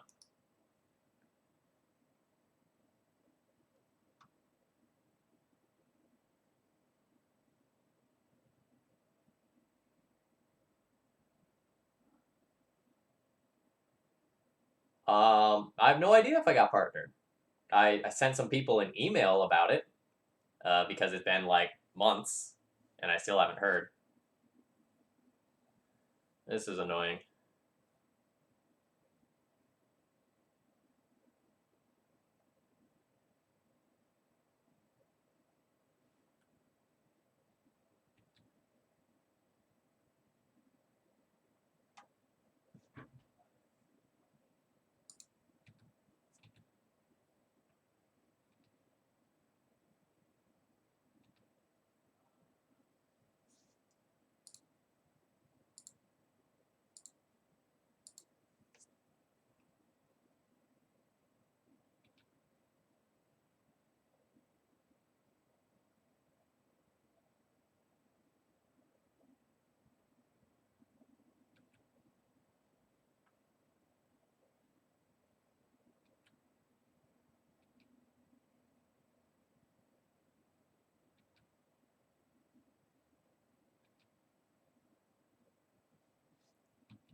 Well, I'm glad to hear that you're close, Julian.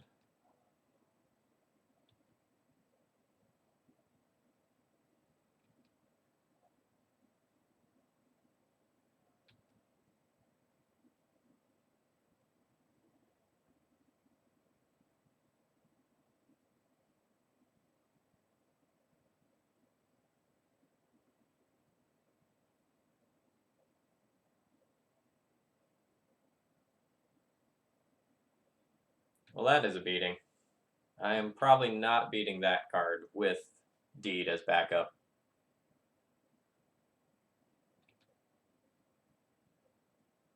Looks like I had the wrong read on the Abrupt Decay.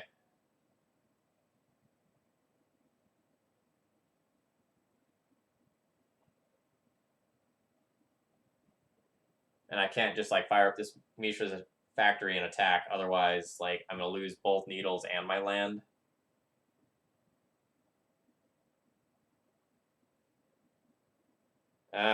I guess that is the line though. No, because this is a 3/3.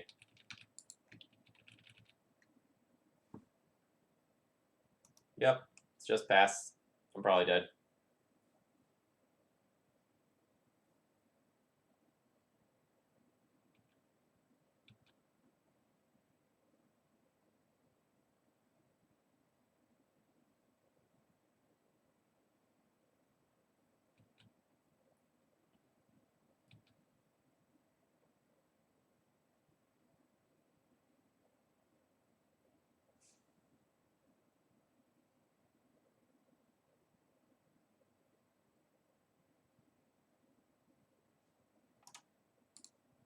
I don't think I'm getting out from under that. I'm fine with backing that in there.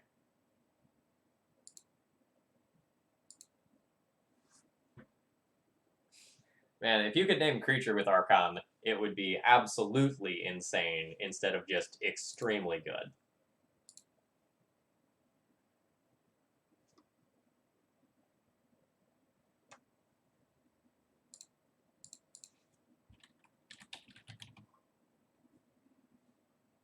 This is unfortunate. My opponent's probably playing Reanimator. Ooh, but I have the Caracas in my opening hand. So that becomes a keep.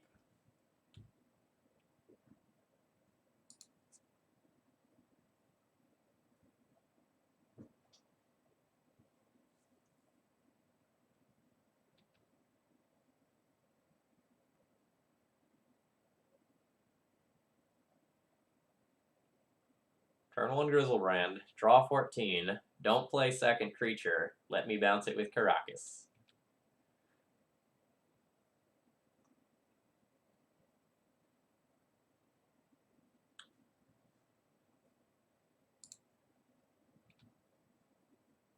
Play Mutavault here, maybe make me look like Merfolk, so that maybe he'll use like a discard spell before going off or something like that, to see if I have like Force.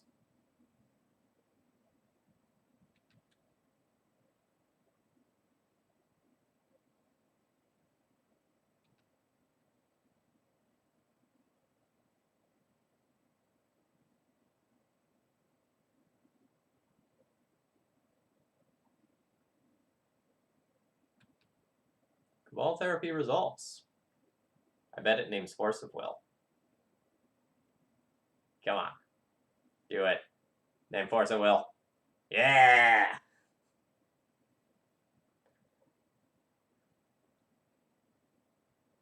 Unfortunately, my opponent does now know about the Caracas.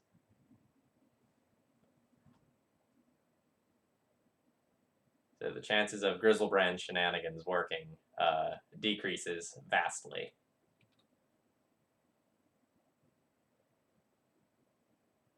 Oh shit, and we drew a Force?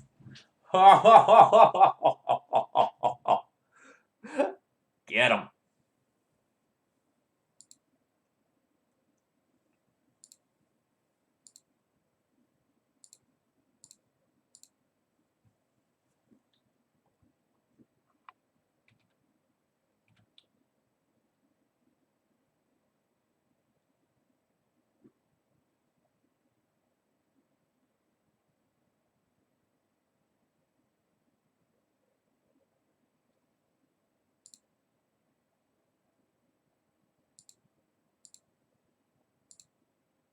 So since they targeted themselves there, I'm going to force that because that's their way to get a creature into the graveyard so that I don't have to keep forcing every single thing that comes afterwards.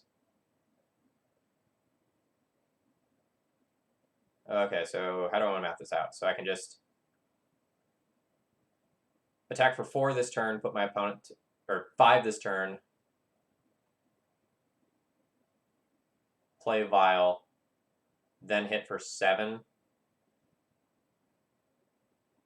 So yeah, 5, then 7 will be lethal.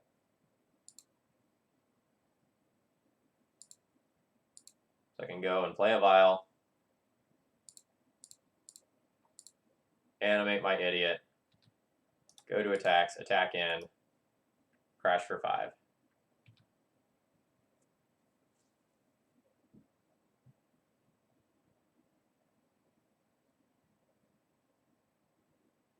Although there is a world where I just slam Telekinetic Sliver this turn, so that if my opponent does reanimate something, it does not matter. Let me think about that for a second. So if I play Telekinetic Sliver, could my opponent beat me?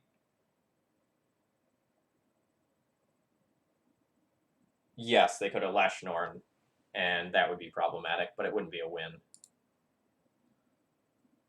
Alright.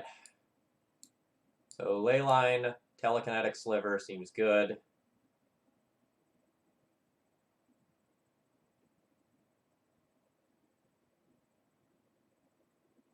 Chalice is still probably fine. Canonist is probably fine. So these are for sure, these are maybes.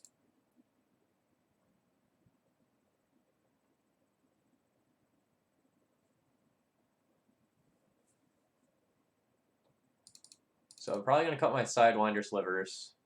The flanking isn't going to do a lot. I don't want to cut any of my blue Slivers for Force of Will reasons.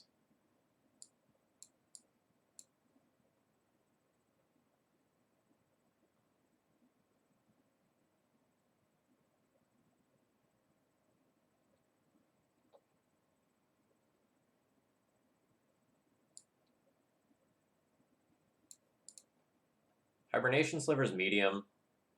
It has some utility versus Grizzlebrand specifically, where like Grizzlebrand as a defender blocks it, and then you just like bounce the creature it's blocking.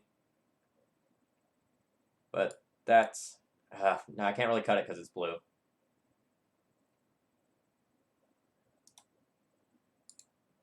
Maybe I'm supposed to cut Striking Slivers and be a bit slower.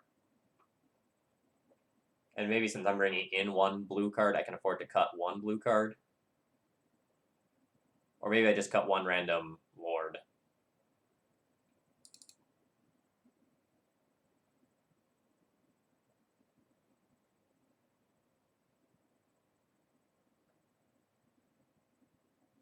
Yeah, I definitely don't need the first strike or the flanking. That's clear.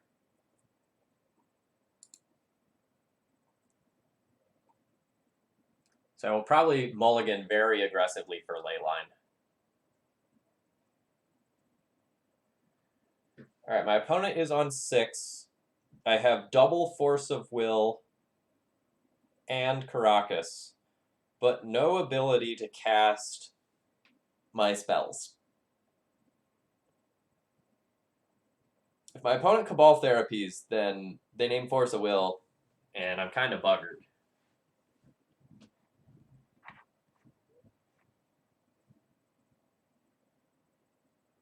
Chat, what do you think about this hand?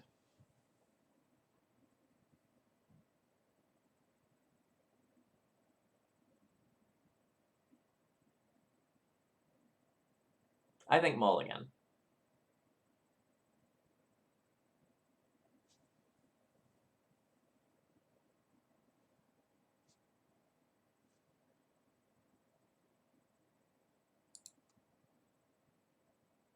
Well, this hand is better.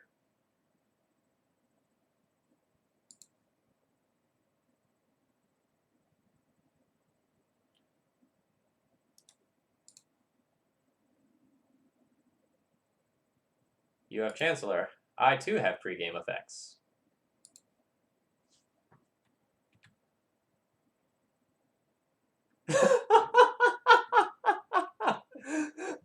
Oh, Julian, that's great.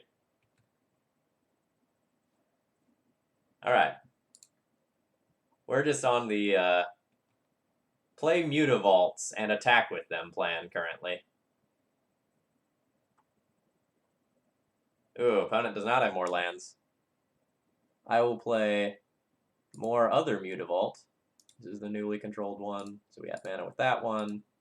Animate. Bash in.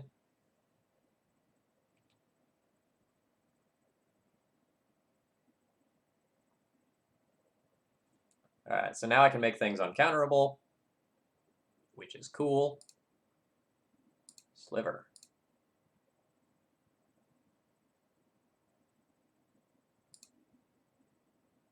Oh no, I can't play that one. So this one is obligatory. I have paid that. And my opponent is done with me. Yeah, the Slivers have no jobs. They are all bums. They are all just Slivers. Okay, so let's talk about what I liked and didn't like about this deck list. Telekinetic Sliver was awesome. I only got that into play one time, but once it hit play, it just like was embarrassing for my opponent. Just like turning everything into Rishadan-Port or some creature tappy thing was just disgusting. So if you weren't here earlier, I played against Merfolk, and I just played that, and I tapped down every creature they had for the rest of the game. So that seemed great. Harmonic Sliver seemed kind of medium. Maybe I'm boarding that in more aggressively than I should be, because like a couple of times it just kind of sat in my hand because I didn't want to destroy my own stuff. So maybe like I shouldn't be bringing it in if there are some cards I'm randomly a little bit afraid of. I should be bringing it in if my opponent has like many artifacts and enchantments. So maybe that was a boarding mistake on my end. I don't really have too much else to say about the deck list. Like a lot of Slivers is relatively stock, and like you can't change too many cards. It's just like a whole bunch of pent lands plus a whole bunch of Slivers. The deck always feels good. The deck is a lot of fun. What? Opposition is good? This is the first that I've heard of this. So yeah, I hope you enjoyed this little stream while I killed a couple hours. So looking at this weekend, so Saturday is Tainted Pack. Monday is going to be Mono Black Control. I'm going to try to draft up a new deck list for that and try to figure out some new way to frame that for your entertainment. Wednesday will be the Hallowed Spirit Keeper D&T list I've been working on. Then later on, we'll have Stoneblade, and then I have one donation slot available after that. So I hope you've enjoyed. If you really like my content today and you're not following already, please follow. I do legacy content about 3 times a week, sometimes 4, even more. And if you really enjoy my content, please consider doing something like following, subscribing, donating, doing a donation deck list to support my channel. I'm one donation deck list away from our pair of 4-color Loam streams featuring Marchesa. And Julian, thank you very much for throwing your Twitch Prime money this way this month. Enjoy your Thalia emote as I enjoy my my little crater hoof. All right. That's all I've got for you today, folks. Again, my name is Phil Gallagher. I run Thraben University, and I hope you had a good day.